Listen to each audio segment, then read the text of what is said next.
This is Dr. Robert C. Newman doing his Synoptic Gospels course, lecture number 5, the characteristics of each of the books of the Synoptics, Matthew, Mark, and Luke. Okay, we're continuing our Synoptic Gospels course here. So far we've looked at Unit 1, the historical Jesus, Unit 2, the Jewish background to the New Testament, Unit 3, Introduction to Exegesis, and something about the narrative genre, and then a look at the Matthew 2, the visit of the wise men. And then last time we got started on Unit 4, authorship and date of the Synoptics.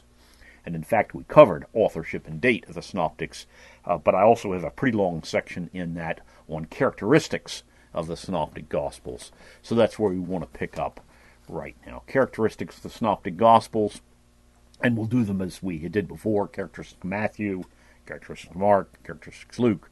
So, characteristics of Matthew. Let's think a little bit about Matthew, the author. And the answer is we don't know much about him, huh?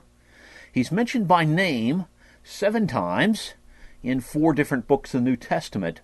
But these really involve only 2 occasions. One, his conversion, and 2, the apostle lists. He's called in the apostle lists Levi of Alphaeus in Mark 2:14.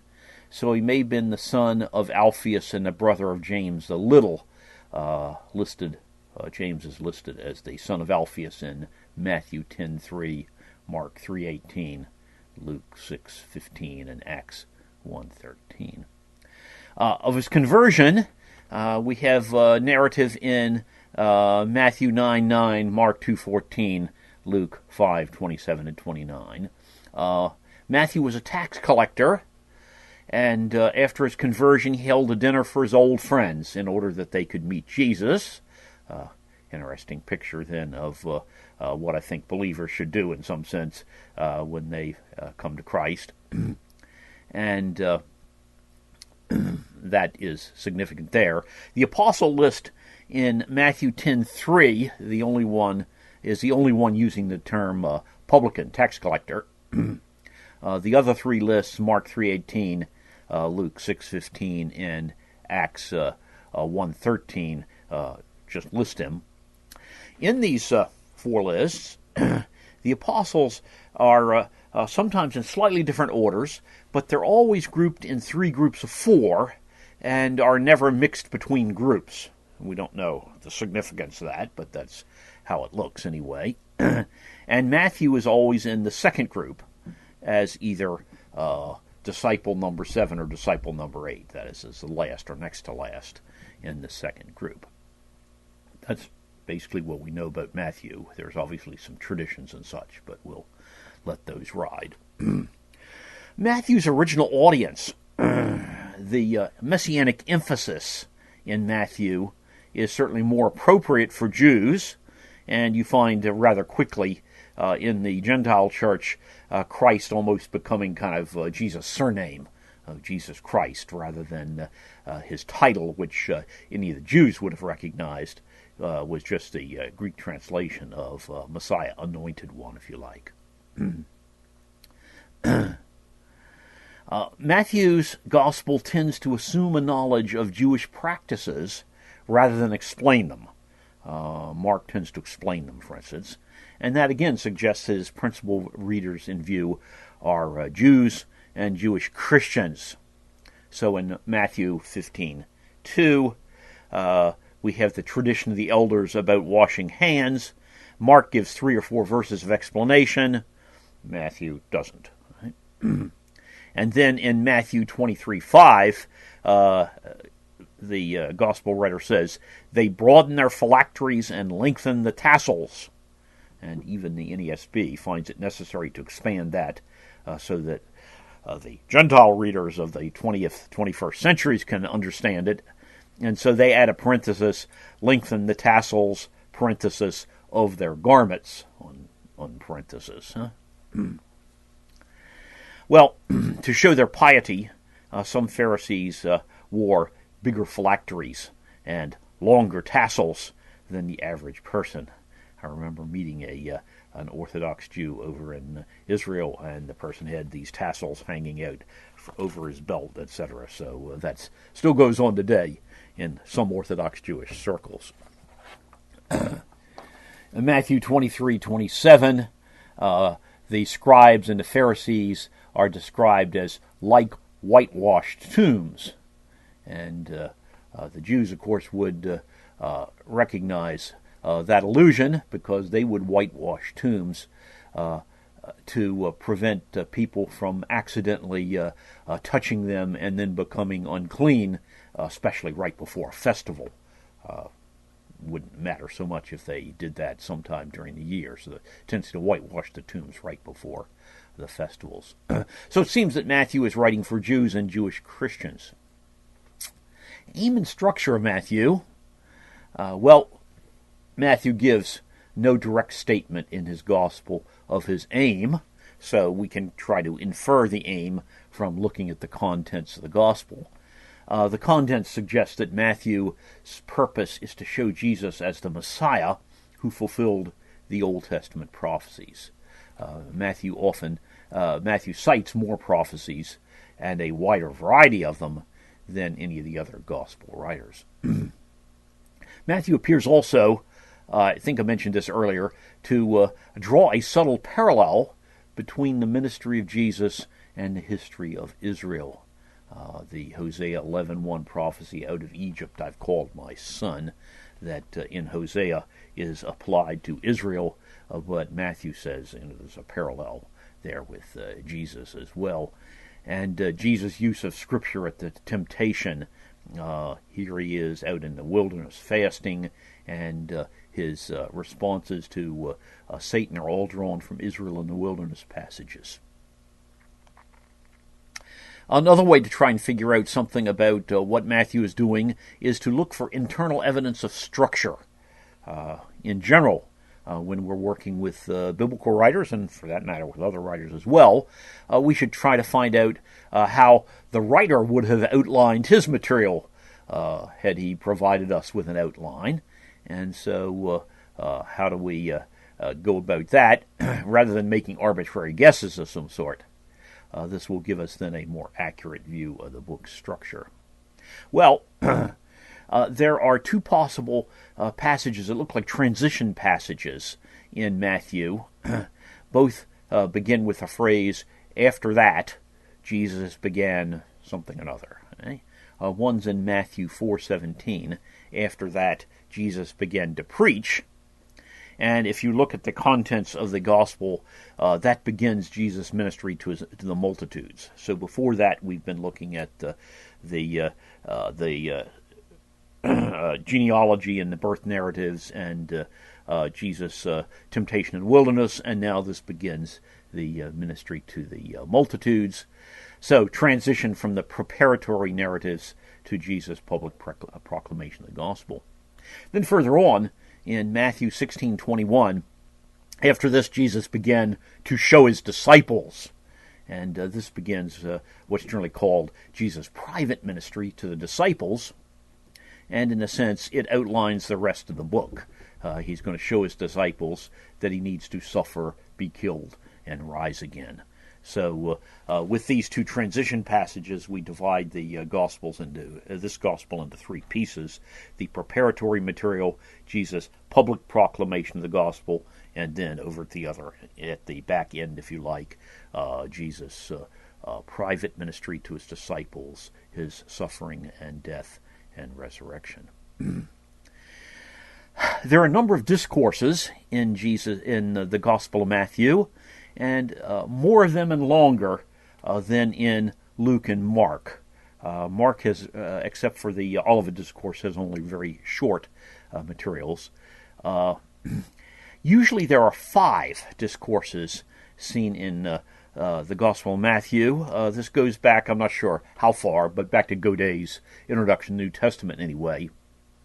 And they all end with a similar formula.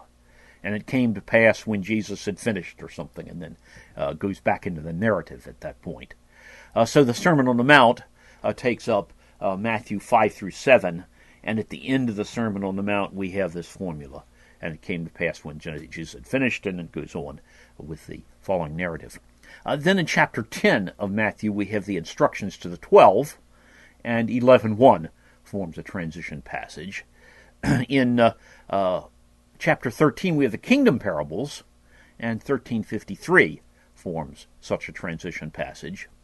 And then in chapter 18, we have the church discipline material and discourse to his disciples. And then in 19:1, we have transition passage. And then in chapters 24 and 25, we have the Olivet Discourse. And chapter 26, verse 1, is the closing formula on that. There are a number of interpreters who suggested that Matthew models his gospel around the Pentateuch, so we have 5 discourses equivalent to the 5 books of the Pentateuch. Well, the Sermon on the Mount perhaps would fit Exodus fairly well, but the question is, what do you do with Genesis? And the others don't seem to me to be particularly impressive in that direction. So, yeah, there are 5 discourses, but it's not immediately obvious that that's what they're really doing. Some see some further parallels as well. The genealogy in Matthew correspond to the Book of the Generations. So if you drop the discourse idea, you could perhaps suggest that the Gospel of Matthew starts out with kind of a Genesis section, which would be preparation, and then Sermon on the Mount might work as Exodus or something, but I'm not sure you can carry that too well. The wilderness temptations even could be seen as the wanderings, perhaps, though that would then bring that after that's on the wrong side of the Sinai giving a law, if you like, which is before the wanderings and such. Well, we'll not wander off there. There are 2 other discourses in Matthew, however, not just 5, so that throws things for a little bit of a loop. There's Matthew 23, woe to the Pharisees, or woes to the Pharisees, and admittedly, you could say 23, 24, 25, but there looks like there's a big shift when you go into 25 and the eschatological material going on there. Then also there's a discourse in Matthew 3, but that's a discourse of John the Baptist. So, again, could make some remarks about what that is. It does appear that Matthew's technique, if you like, is to give topical samples of Jesus' preaching relevant to who Jesus is. And to attempt to get these samples to fit the Pentateuch seems to me to be rather stretched. But that Matthew uses fairly big chunks, whereas Mark uses very short pieces, and Luke uses a different kind of pieces, if you like. I think that's fairly clear. Some have suggested that Matthew is involved in shifting his materials chronologically and gathering them by theme rather than by chronology. His discourses are, as we said, admittedly by topic, and his miracles are mainly concentrated in chapters 8 and 9. And on top of that, we can say Matthew's order of events is different from that of Mark and Luke in a few places. Okay, certainly all the Gospels have the same order of events in the sense of public ministry and then private ministry and then the triumphal entry and death and resurrection and such. But we find no solid evidence of chronological liberty between the Gospels. That is, the same events are explicitly said to have happened in different order, though there are complications.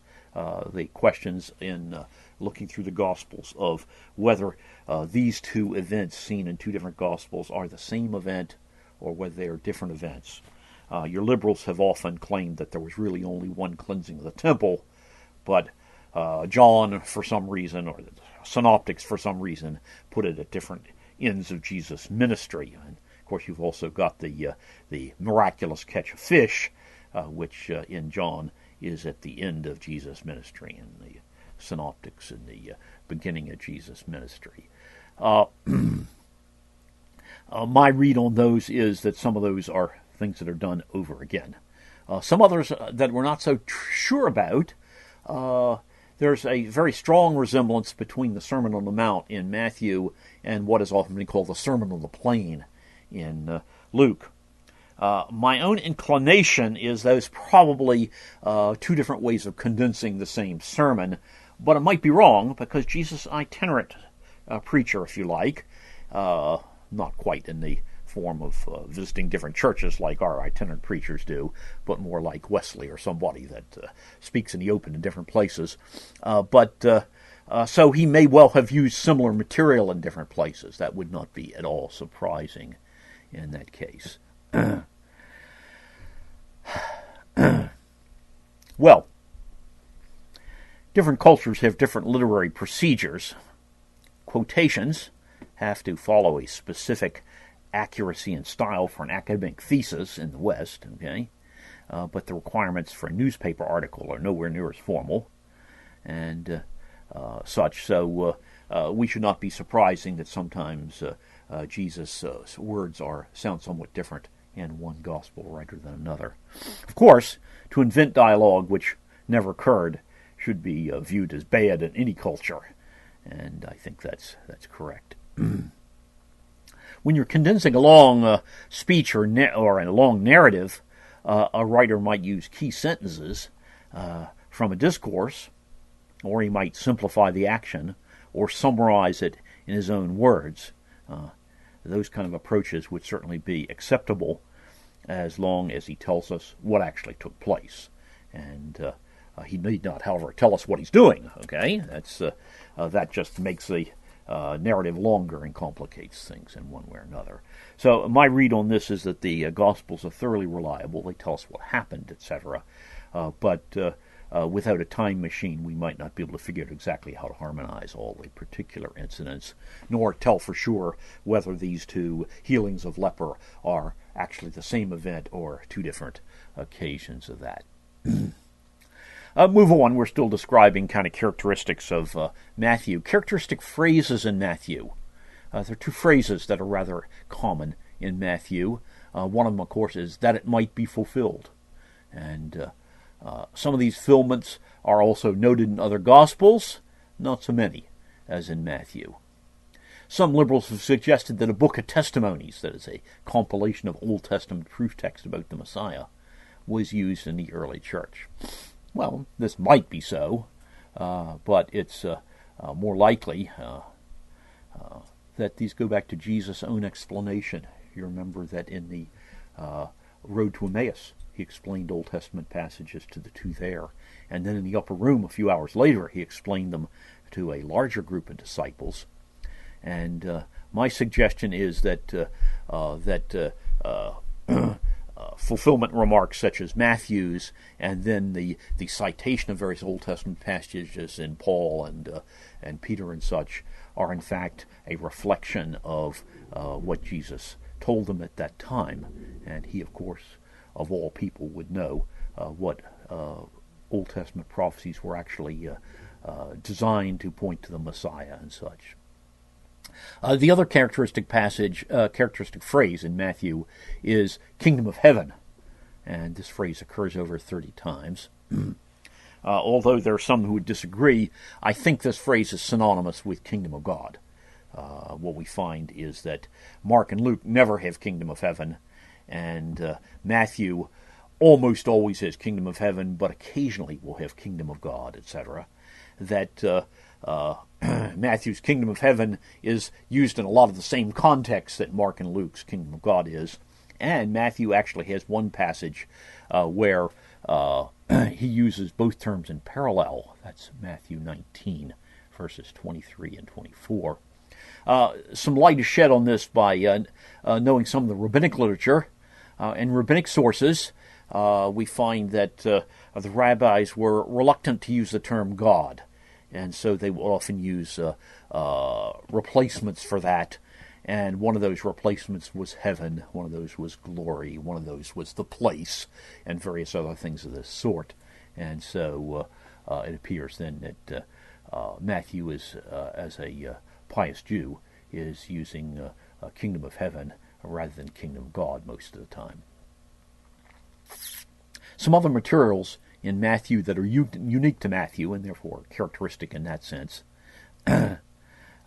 We already mentioned that Matthew refers to various Jewish customs and usages that would perhaps not be especially interesting to Gentiles. Matthew and Luke both have birth material, but some of it is distinctive to Matthew and some of it is distinctive to Luke. Both are clear on the virgin birth, but otherwise they don't overlap a whole lot. Matthew notes the wise men coming, Herod's attempt to kill Jesus, the flight to Egypt, etc. And Luke doesn't mention those at all. It appears to me that Matthew gives us Joseph's perspective and Luke gives us Mary's perspective. In Matthew we see Joseph wondering, Joseph worrying, Joseph acting, while Luke says Mary pondered these things in her heart, etc. And it's Mary who goes to visit her cousin Elizabeth and such. So that is my take on the difference between the two birth narratives. Interestingly, for the most Jewish of the Gospels, if you like, there's some interesting material on the church in Matthew, and really nothing comparable to that in Luke or Mark or John.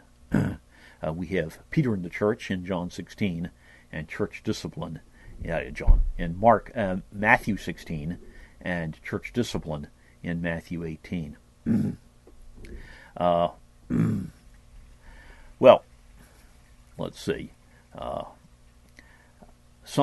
would suggest that this raises some sort of problem for that variety of dispensationalism which makes such an absolute distinction between the church and Israel, and which sees Matthew as the Jewish gospel in the sense that it's not for this dispensation, which is sort of characteristic of old or classic dispensationalism rather than what we call progressive dispensationalism today. Ecclesia, upon this rock I will build my church, in Matthew 16. Ecclesia is a Septuagint term. Okay? It's the term that's used for congregation, and so it's often a translation of kahal from the Hebrew, congregation. But of course Jesus does speak here of my ecclesia. So is that to be distinguished from the Old Testament ecclesia? Not explained. Then there's the Great Commission in Matthew 28. A commission also appears in Mark, though that one is in a somewhat questionable text.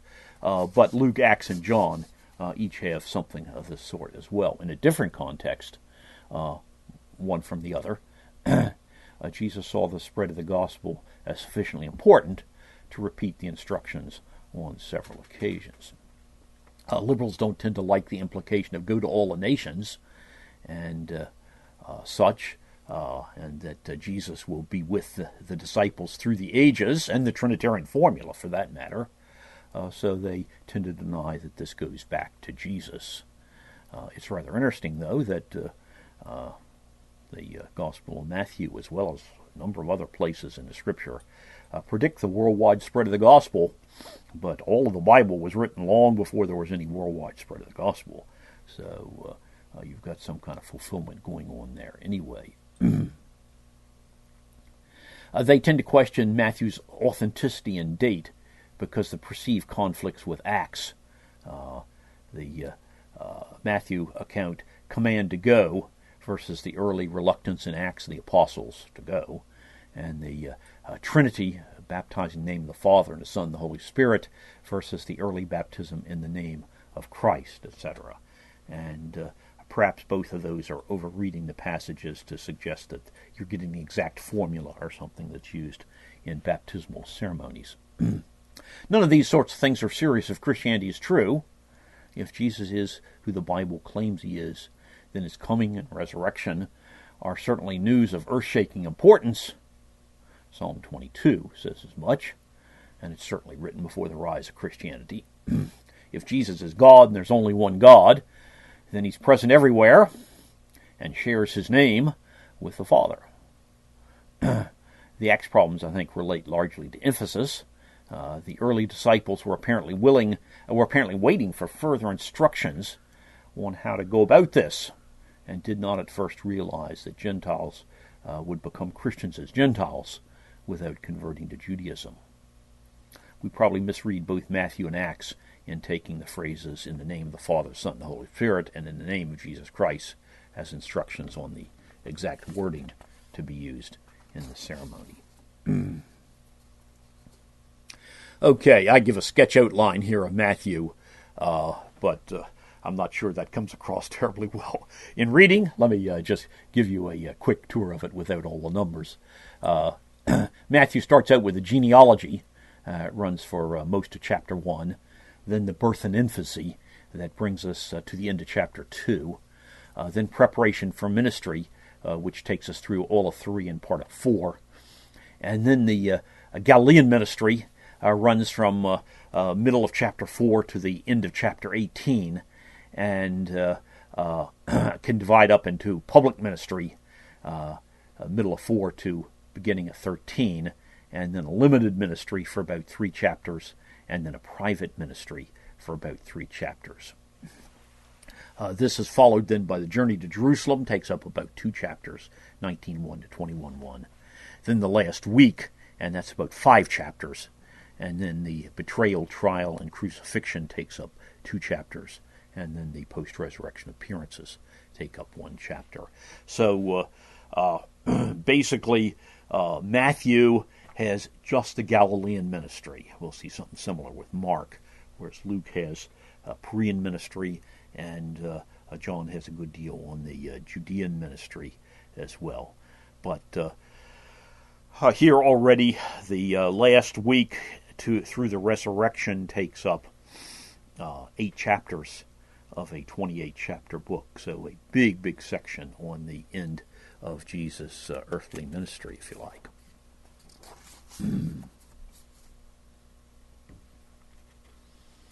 Okay, we're going to move on to characteristics of Mark.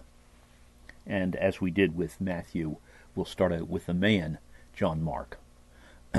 Mark is actually mentioned in the New Testament 10 or 11 times, so actually more than Matthew, even though Matthew is an apostle and Mark is not. Mark is mentioned, however, 6 times in Acts, so that's where we get most of his material, and then 3 times in the Pauline epistles, once each in Colossians, Philemon, and 2 Timothy. Once in 1 Peter, Mark my son, etc., says Peter, and then perhaps in Mark 14:51-52, the losing the sheet at the arrest incidents. That's why 10 or 11 times. That's enough material to allow us to do a little something of tracing his life. Colossians 4:10 tells us that Mark was a cousin of Barnabas. I think the KJV has nephew. The word is actually cognate to nephew, onepsios, but is generally understood now to be a little more generic word. So cousin, which doesn't tell you a great deal, since there are first and second and third cousins and removes and all of that sort of thing in, what shall we say, at least English genealogical terminology. Mark's mother was Mary, and we're told in Acts 12:12 that she owned a house in Jerusalem. His father's not mentioned. Maybe he was already dead. Maybe he was not a believer. We don't know there. Mark might have been present at Jesus' arrest. That's the Mark 14:51-52. This is said as speculation. A possible story suggests how that would work. Is the Last Supper is suggested to be held at Mary's house. We don't know that, but we do know that Mary owned a house and that it was used by the believers later on anyway. Last Supper was held at Mary's house. The mob comes to the house to arrest Jesus. After all, Judas can't be expected to know exactly where Jesus was going after that point, but he will try out various locations, perhaps. Mark awakens. Mob arriving at the house is likely to do that. Follows the mob at a distance, wrapped in his bedsheet, all the way to Gethsemane. Watches the arrest from the bushes and almost gets caught himself. Speculation, okay, but a little picture. Mark was living in Jerusalem, Acts 12:12, with his mother during the persecution in which James, the son of Zebedee, was killed and Peter was imprisoned. That takes place, we think, around 44 A.D. or shortly before, based on information we have in Josephus about the time of the death of Herod Agrippa who was the guy that was involved there. Then Barnabas and Paul take Mark with them to Antioch, Acts 12:25. Mark then goes along with Paul and Barnabas on the first missionary journey, Acts 13:5, as their assistant, a huperetes, originally meant an under-rower in a trireme or something of that sort, but has become a generic term for assistant by this point. As Mark probably had little training in the word, certainly compared with Paul or Barnabas, he probably did things like looking after housing and food and that sort of thing. Mark, however, abandons them when they go into Asia Minor from Cyprus. Perhaps Mark had been to Cyprus before, since Barnabas was a cousin or something, and now didn't want to go into the new territory or something. See that in Acts 13:13. Estimated date for that, perhaps 47, 48 A.D. Whatever the reason was, Paul didn't think it was a good reason, and some possibilities have been suggested on why Mark might have abandoned them. One might be, looks like there might be a switch in leadership from Barnabas to Paul. In the early part of this first missionary journey narrative, Barnabas is listed ahead of Paul, but then after the incident on Cyprus where Sergius Paulus is converted and the Elymas, the sorcerer, is blinded by Paul, by God, obviously. Then thereafter Paul is mentioned first, and it's possible that Mark was irritated by this. We don't know. We're guessing here. Reconstructions, if you like. Secondly, possibility going into Asia Minor was a changed plan, and Mark did not want to be gone that long. Or, thirdly, Mark opposed the aggressive evangelization of the Gentiles, which is then going to begin to take place. Or he became fearful of the dangers, or disillusioned, or homesick. So all of those are possibilities, and again, we're speculating. No time machines, remember. After the Jerusalem Council, Paul and Barnabas planned a second missionary journey to visit the churches they had established. You see this narrated for us in the latter part of Acts 15. Barnabas wants to give Mark a second chance, but Paul does not. So they split up, and Mark and Barnabas go to Cyprus, and Paul and Silas, a mature Christian, head for Asia Minor. And this is around 50 A.D. then. Well, we hear nothing more of Mark then until later in the epistles, since Acts, as you recall, mainly follows Paul. About 10 years later, something like 61 to 63 A.D., Mark is back in the good graces of Paul. We see that in Colossians 4:10 and Philemon 24. Mark is apparently being sent on a mission by Paul and is commended to the Colossian church. He is now a fellow worker with Paul.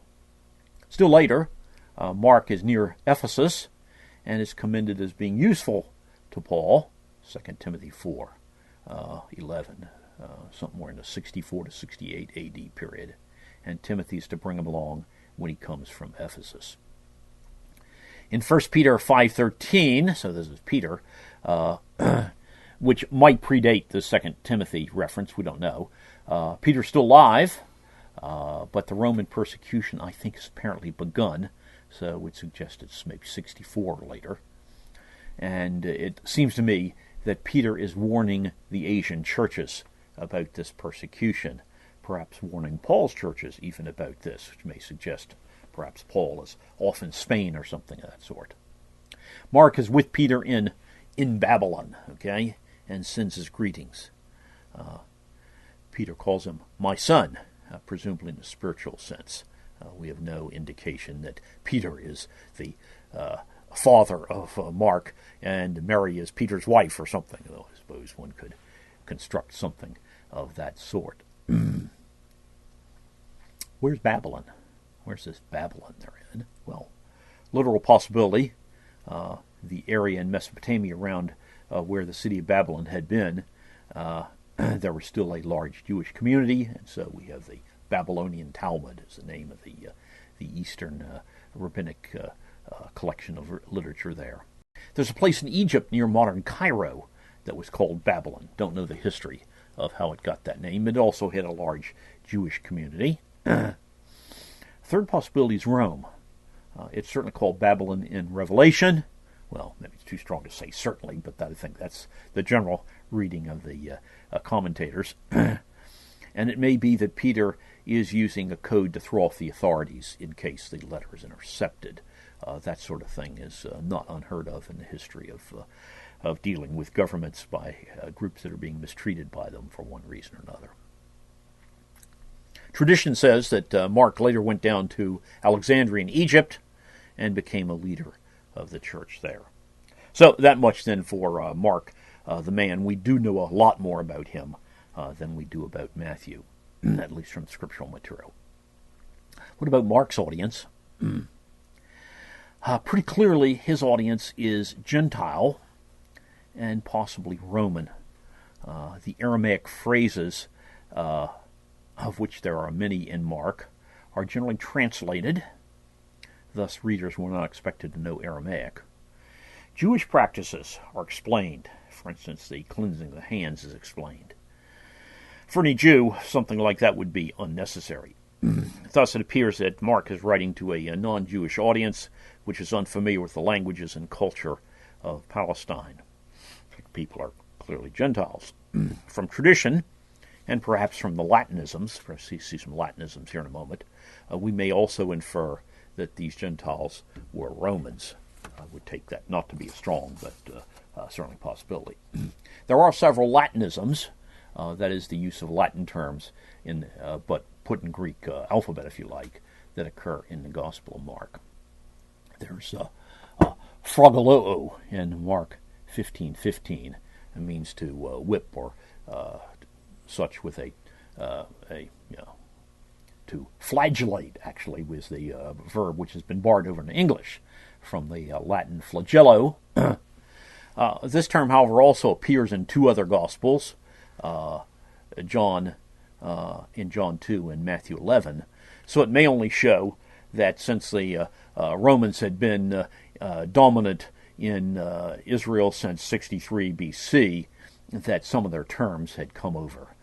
You can certainly find that that sort of thing happens with an occupating army for 50 or 100 years. A number of terms become common in the local language, if you like. One that is a little more distinctive as centurion, which occurs 3 times in Mark 15, from the Latin centurion, and that doesn't seem surprising to us because we have it borrowed into English as well. But Matthew, Luke, and Acts use the Greek equivalent, hekton arches, leader or ruler over 100. Okay, so you might say that's the Greek term for that level of officer in an army. Well, I doubt that we should put a lot of weight on just a few Latinisms like that when it comes to guessing the audience. Aim of Mark. No direct statement is given in the Gospel. It's more difficult to infer an aim from Mark than from Matthew. The author does not say he's intending to preserve the traditions of Peter, for instance, or that he's intending to present the Gospel to Romans or something, or Gentiles for that matter. The opening line, of course, may very well state the aim. Mark 1:1, the beginning of the gospel of Jesus Christ, the Son of God. That, of course, is something shared by all 4 of the Gospels, so it wouldn't be what we'd call a distinctive aim, but clearly it's the aim of Mark in that sense, that this is the good news about Jesus, who is the Messiah and who is the Son of God.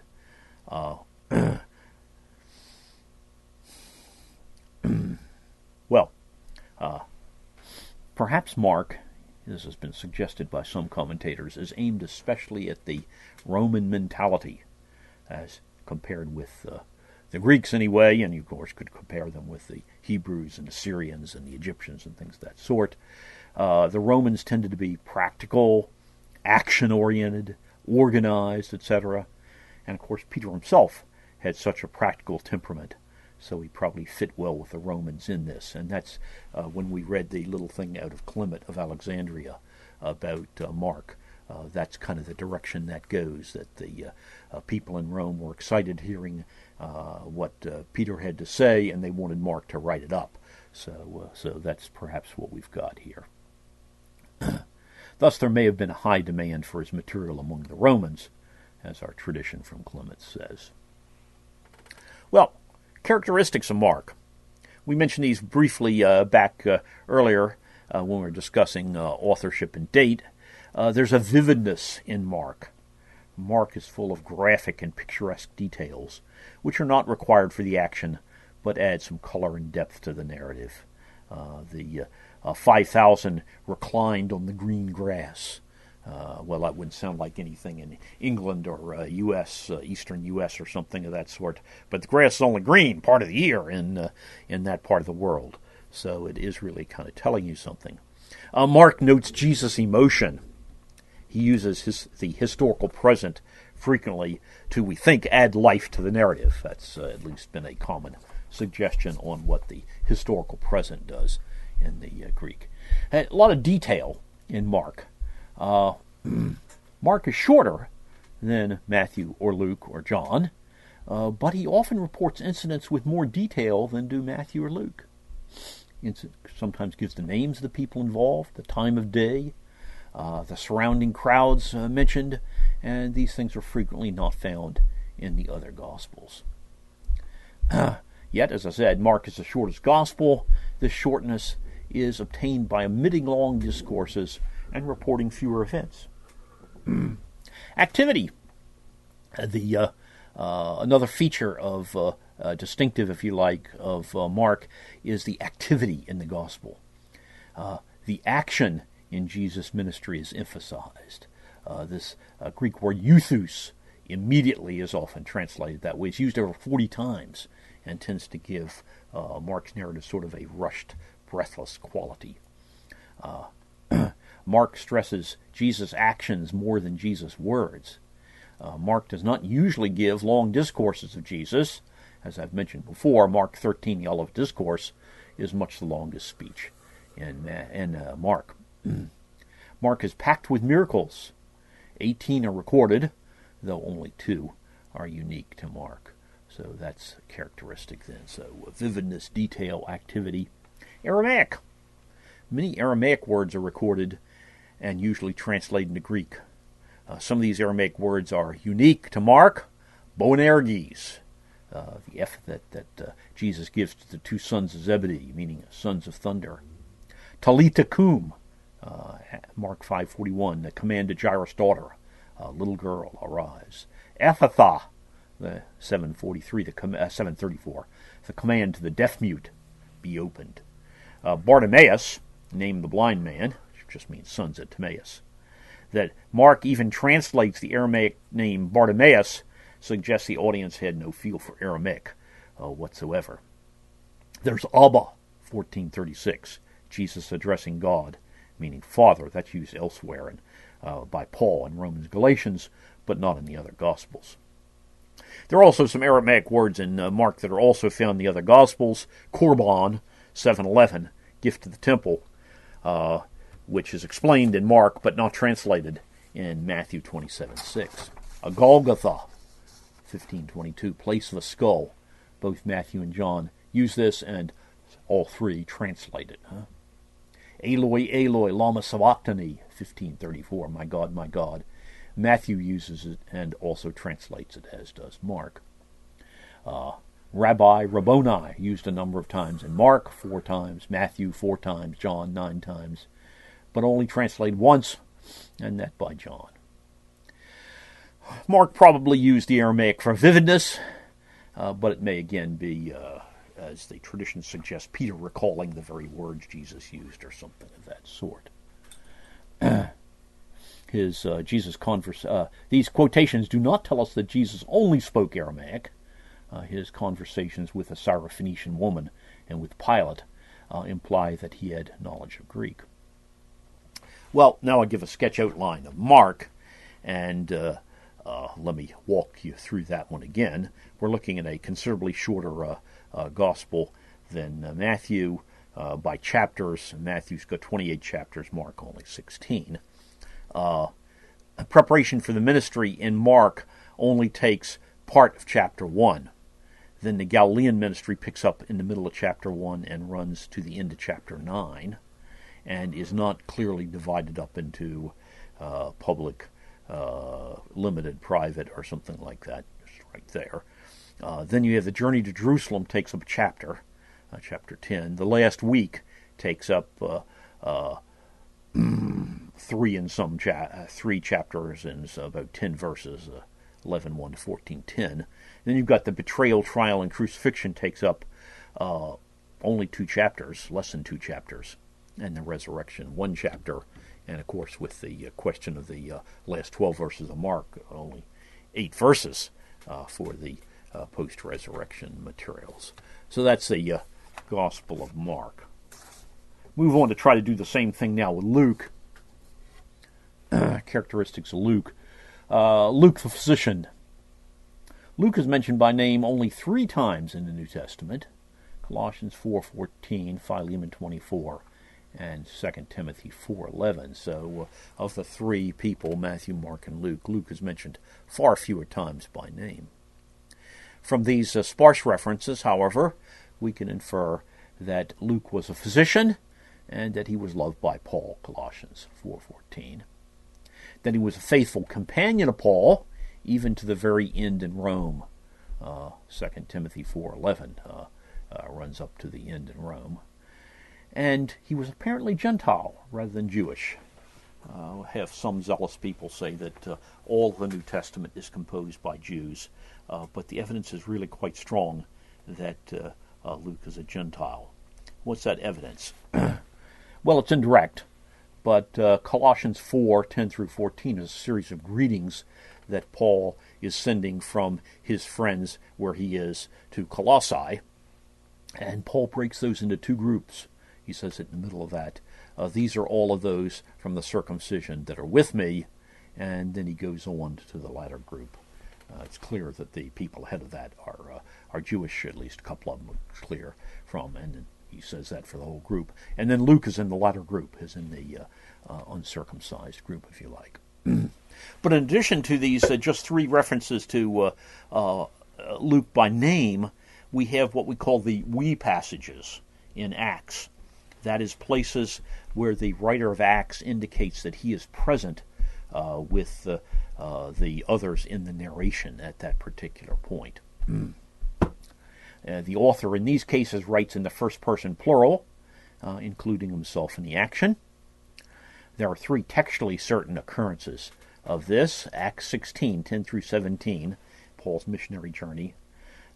After Paul received the vision to go to Macedonia, we perceived, etc., us, etc., picks up there, and so on through that 8-verse passage.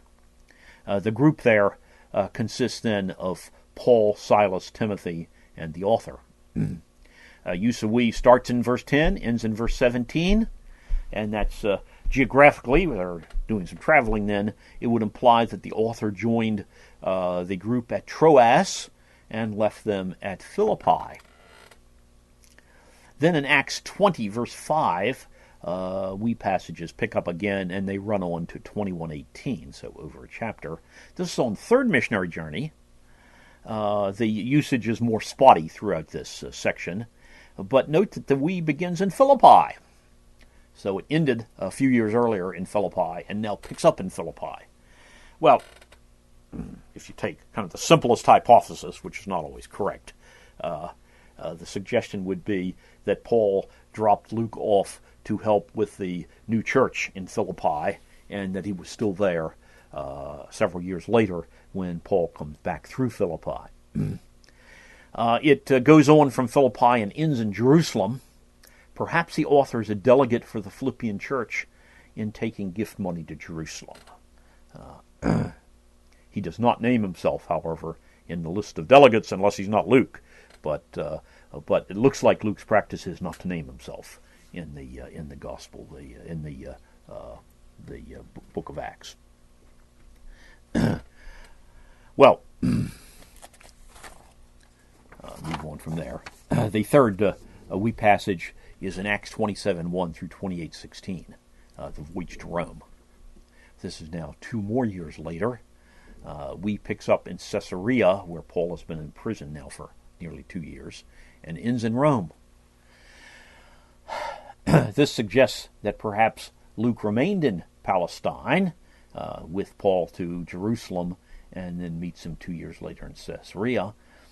For the 2 years between the third missionary journey and his fourth journey to Rome. And my suggestion is perhaps he used this time to research the gospel materials that he writes up. So when I was back there doing the dating of Luke, my suggestion was he researched the material for the gospel Luke, wrote it up, and had it ready before they left for Rome, that it begins to circulate in the East. He may have lost his copy in the shipwreck. We don't know that. So that might explain why the gospel circulates later in the West than it does in the East. But that's all guessing, huh? We also have one wee passage of uncertain text. That's in Acts 11:28. Occurs in the what we call the Western text. And it's at Antioch before Paul's first missionary journey. The passage refers to Agabus, the prophet, in Antioch. And here the we may reflect just an early tradition that Paul was originally from Antioch, or if right, as some have suggested, that Codex Beza and the Western family of manuscripts represents in Acts a slightly different edition of Acts, and we don't know that, then it may be even Luke's own remark that he was present at Antioch when Agabus showed up there. Liberals tend to discount the force of these wee passages by saying that the author of Acts, whom they think is not Luke, used a diary and extracted the wee passages as direct quotes. This is not the most natural interpretation of the phenomenon, but those things happen. Well, we move on, still talking about Luke the physician. Luke is a Greek physician. Given Luke's use of medical terminology, Luke was probably trained in the Greek medical tradition. We know something about it. The two most famous Greek physicians of antiquity belonged to the so-called Hippocratic school. Most of us perhaps have heard it one time or another, the Hippocratic Oath, the oath that physicians used to take. I'm not sure they still do or not, because one of them is to do no harm to the people while they're trying to heal them. The two most famous physicians of the Hippocratic school are Hippocrates himself, 4th century BC, and Galen, 2nd century AD, so after Luke's time. Some of the writings of the Hippocratic school are available today. We don't always know who wrote particular ones, and they give us their general procedures. These men and their associates were noted, that is distinct from many of the other methods of doing medicine in antiquity, were noted for diagnosis by observation and deduction. A rather important, what shall we say, medical movement in the Greco-Roman world was in the temples of the healing god, Asclepius in the Greek and Asclepius in the Latin. And their method of diagnosis was by divination. Okay, but the Greek Hippocratic school, diagnosis by observation, and then making deductions from that, by careful collection of case reports, so that a particular location or particular doctor would have lots of case reports written up which you could check against them and see, well, the symptoms look like this, what went on in that case and such. And as you get more and more of those, you begin to get some valuable information on how to treat various diseases. So case reports, lists of symptoms and treatments help to build experience, or at least showed what not to do in various kind of cases. The Hippocratic school was also noted for simple treatments. They used some herbal drugs, they used diet, they used rest. They tended to stay away from exotic stuff like magic, putting dung on puncture wounds, or chicken teeth, or things of that sort. A nice discussion of these sort of things occurs in the book by S.I. Macmillan and his grandson, David Stern, I believe. None of these diseases. Good discussion of the Bible contrasted with some of your more exotic ancient medicine. The Hippocratic school is also noted for pretty high standards of hygiene. Well, it looks like Luke probably had this background, and it seems that in writing his Gospel and Acts that he had interviewed people whom Jesus perhaps had healed, and did it in kind of perhaps a case report style, so occasionally get a number of medical terms that he gives in his healing miracles, if you like. Okay, some other suggestions about Luke. Luke's hometown. Both Eusebius and Jerome from Antiquity say that Luke was a native of Syrian Antioch. There were a lot of Antiochs scattered through the world, but the famous one is the one there in Syria, which, as I say, fits that variant that shows up in the Western text of the New Testament.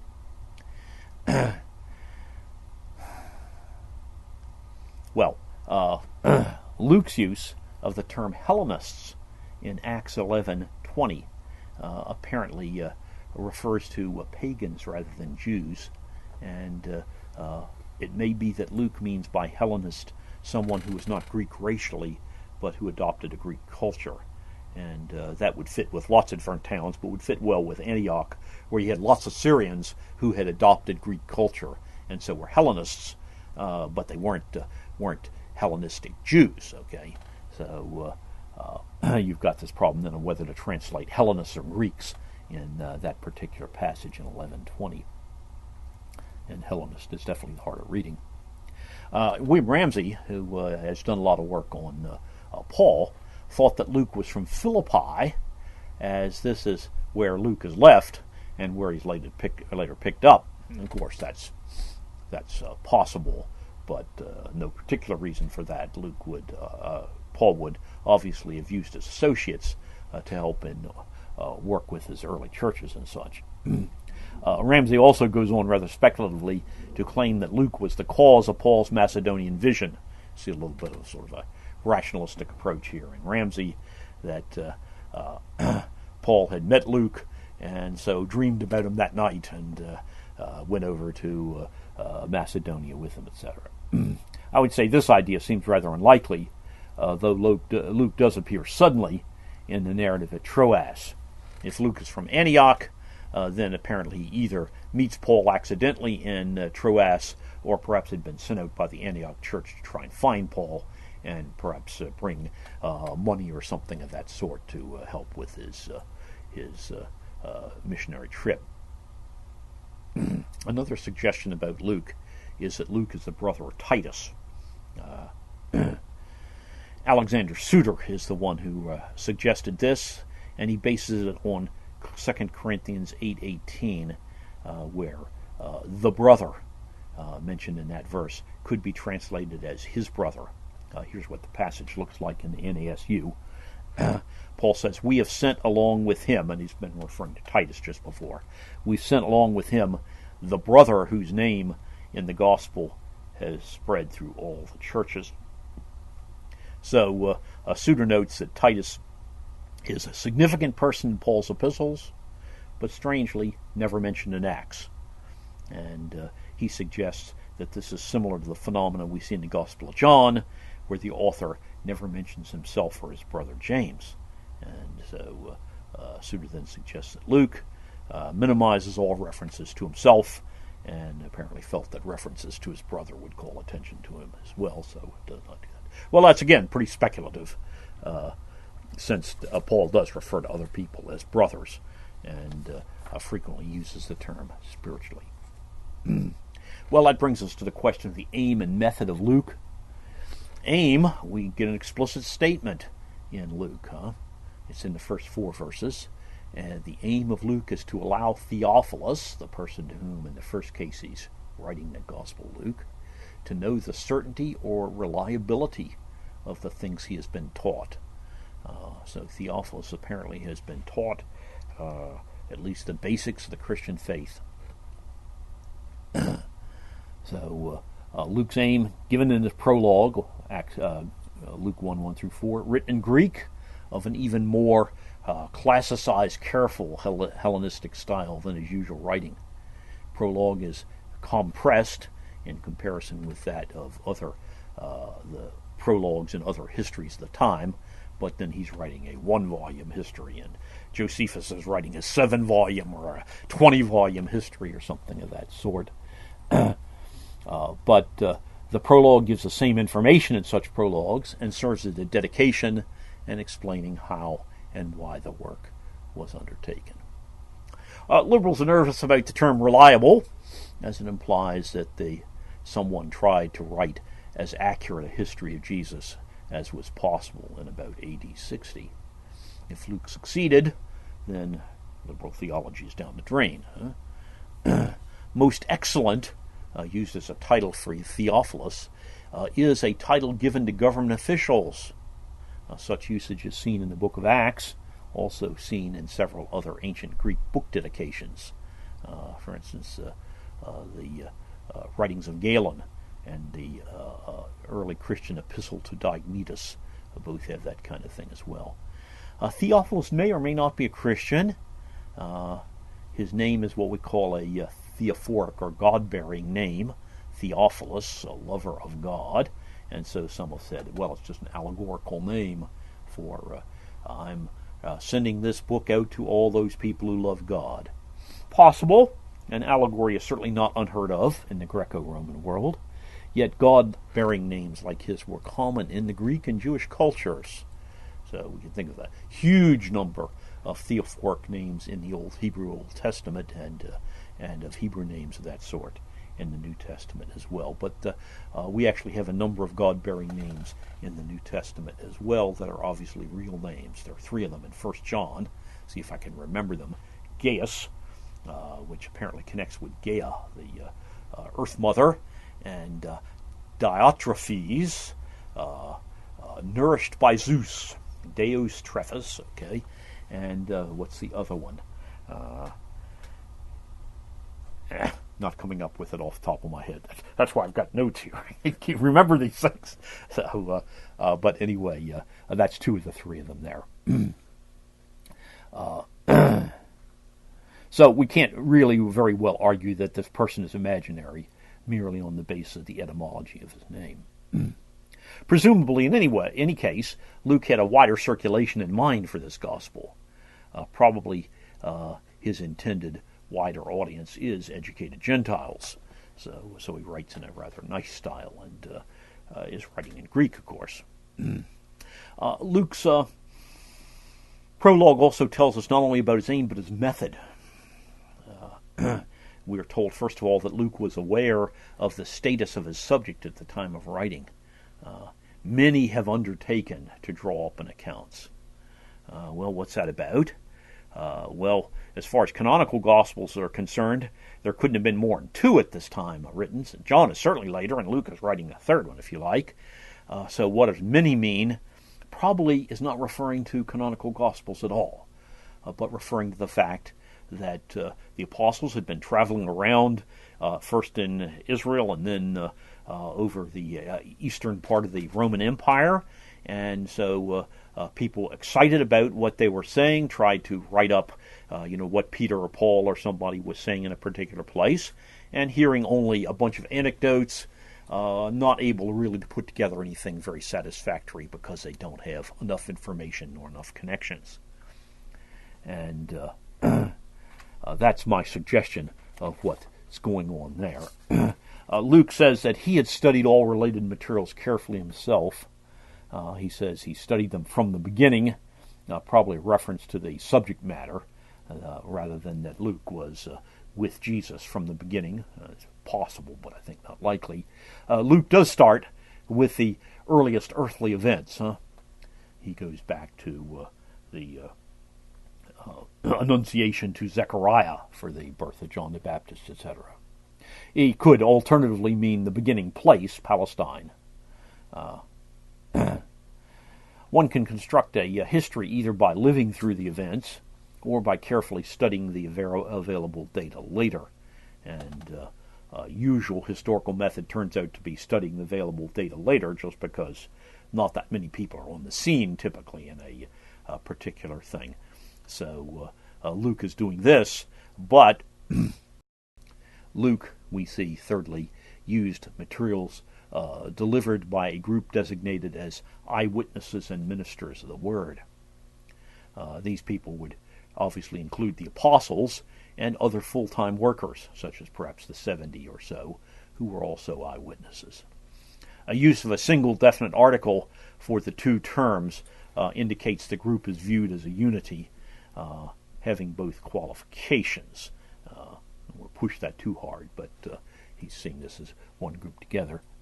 Luke probably interviewed many people who were healed or who were present at various of the occasions that he narrates.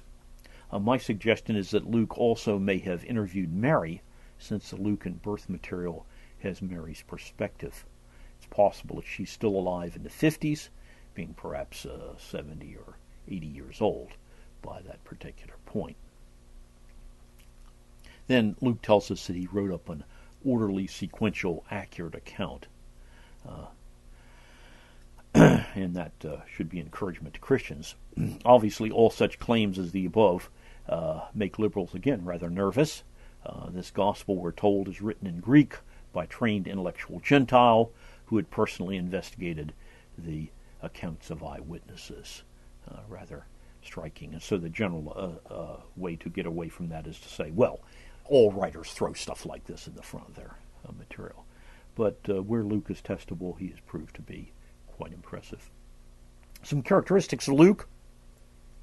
Emphases of Luke's gospel. There are a number of features we can say that seem to be emphases of Luke's gospel.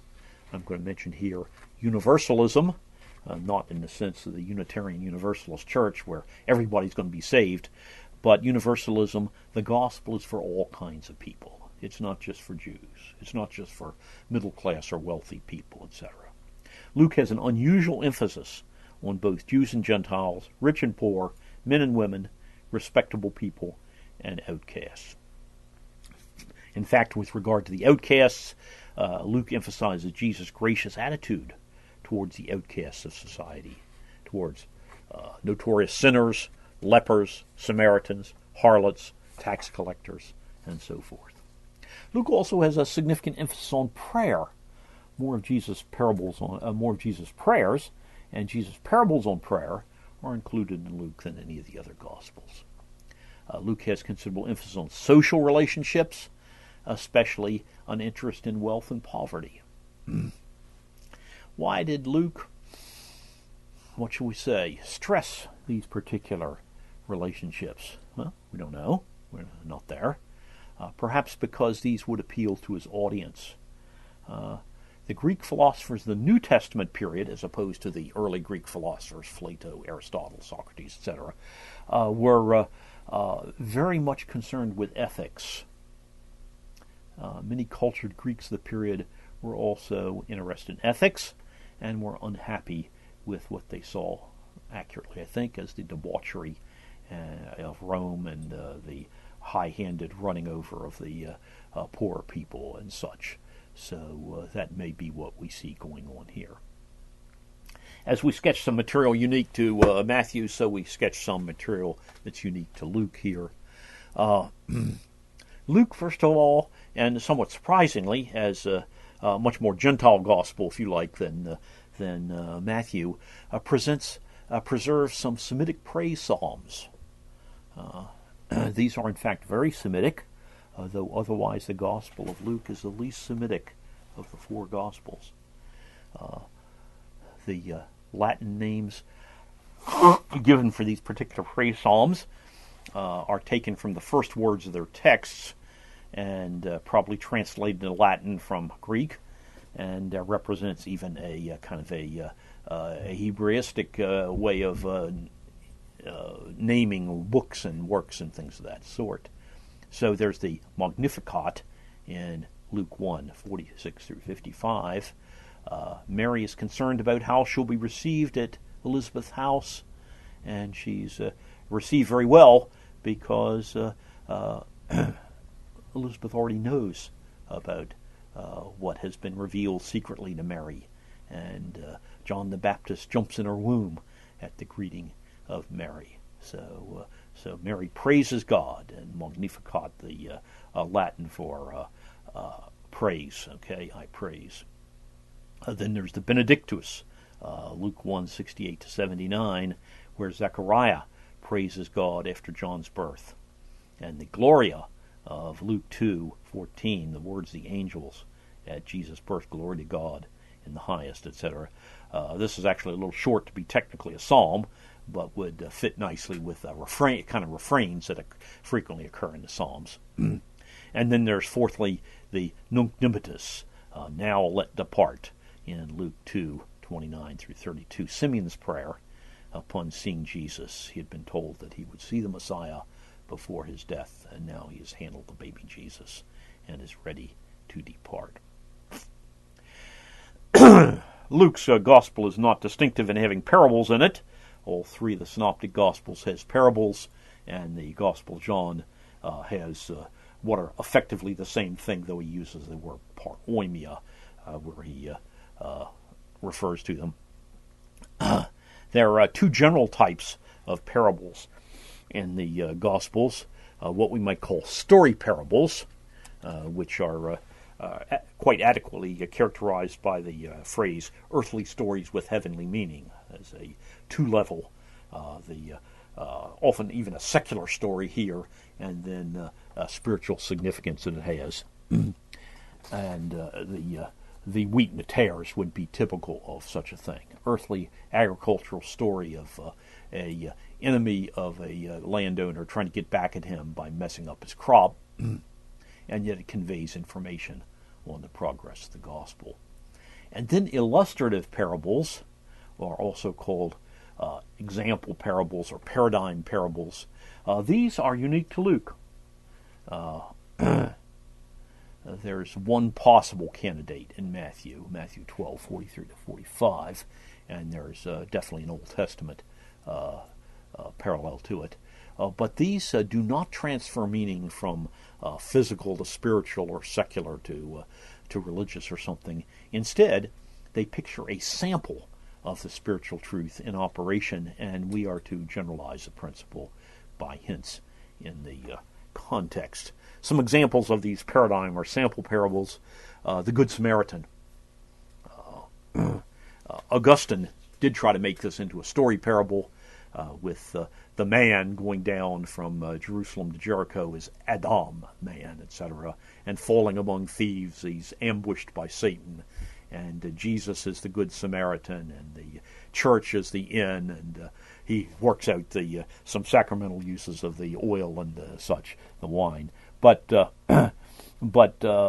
context itself indicates, I think, that it's in fact a sample of what it means to be a neighbor, what it means to act as a neighbor towards someone, and the answer to the Pharisees' question, who is my neighbor? The answer is anyone who is in need, and the principle is go do likewise, etc. So a nice example of a sample parable. A sample, this particular disastrous incident of how to be a neighbor, if you like. Another example is the rich man and Lazarus, a sample of what happens after death. And a particular sample picks about as poor a man as you can imagine, together with about as rich a man as you can imagine, and suggests that when they die, their statuses are reversed. That before, the rich man is inside his mansion feasting, and the poor Lazarus is outside with the dogs and the sores, etc. And then suddenly, with the death, Lazarus is feasting at Abraham's bosom, just like John at Jesus' bosom at the Lord's Supper, and the former rich man is outside begging, if you like. Well, there are people who want to make that into a story parable. Jehovah's Witnesses definitely do, so they can get rid of the idea of hell and conscious existence between death and the resurrection, etc. Pharisee and the publican is a sample of pride and humility. The rich fool, a sample of people who make no preparation for the next life. A little bit different, but I would put in the same category the parable of the banquet seats in Luke 14:7-11, a sample of the result of selfishness, The person selfishly tries to grab a great place at the banquet, but it turns out the host has invited somebody more important than he, and so he gets bumped out, and by the time all these other seats are taken, and he winds up get down the bottom, if you like. The other one in the same context is the banquet host, Luke 14:16 through 24, a sample of hospitality. Who do you invite to your banquets? Not all the rich guys who will pay you back, not all your friends will pay you back, but the poor people who can't pay you back. And so what's going to happen then? Well, God will pay you back. That's a whole lot better, huh? Why is this type of parable unique to Luke? I don't know. Okay? Liberals say various circles of tradition invented different types of parables, different types of materials. But this doesn't really solve the problem. There's no reason to believe that in such isolated groups in the early church, perhaps a better model is that Jesus was inventive and used different styles for various audiences. Luke apparently emphasized this material because he especially appreciated it. Its wealth and poverty and things of that sort show up pretty strongly there. There's some miracles that are unique to Luke. Those are miracles usually related to women. Jesus raises the son of the widow of Nain, heals the woman bowed down with infirmity, etc. And then one section that's rather unique, if you like, is the narrative of the Perean ministry. Perea, a largely Jewish region east of the Jordan River, probably largely populated with Jews after the Babylonian captivity, after the return from exile, even after the Maccabean period, probably. Well, we give a quick outline of Luke, and that will end our materials on the characteristics of the Synoptic Gospels. Luke has just a short 4-verse preface, but none of the other Gospels have anything quite like that. Maybe the inscription on the front of Mark, the beginning of the Gospel of Jesus, the Christ, the Son of God, if you like. Got birth and infancy, which parallel, at least in a structure and location, that in Matthew, but includes the birth and infancy of John as well. And then the preparation section has got the genealogy in it, whereas Matthew's got his genealogy up in the front. Then we have Galilean ministry, and that takes up middle of chapter 4 to about the end of chapter 9. And then has a big section, 10 chapters, of the journey to Jerusalem and the Perean ministry. Which, the other ones all have about a chapter for the journey to Jerusalem and don't explicitly mention the Perean ministry. Luke's got about 3 chapters, 2 chapters on the last week, and 2 chapters on the betrayal, trial, and crucifixion, and 1 chapter on the resurrection. And in those areas parallels the other synoptics very strongly.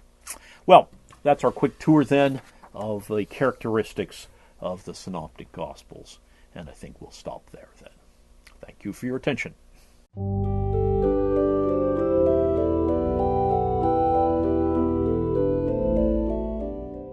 This is Dr. Robert C. Newman doing his Synoptic Gospels course, lecture number 5, the characteristics of each of the books of the Synoptics, Matthew, Mark, and Luke.